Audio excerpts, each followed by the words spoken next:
दौरे न्यूजीलैंड के लिए कौमी स्क्वाड का ऐलान। मोहम्मद रिजवान वनडे टीम के कप्तान मुकर्रर।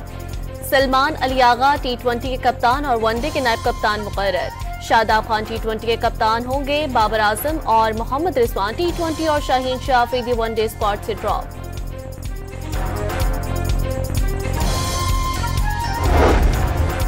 चैंपियंस ट्रॉफी के पहले सेमीफाइनल में ऑस्ट्रेलिया की भारत के खिलाफ बैटिंग जारी। कैंगरूज की 144 रन पर 4 विकेटें गिर गईं।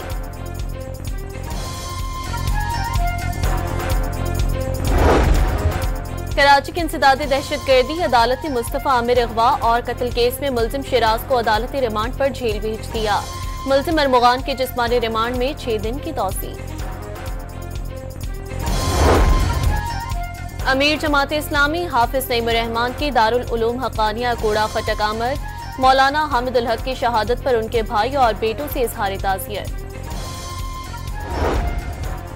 और आज़ाद कश्मीर के मुख्तलिफ इलाकों और मरी में बर्फबारी। एबटाबाद में शदीद बर्फबारी के बाद 4 रोज के लिए तालीमी इदारे बंद।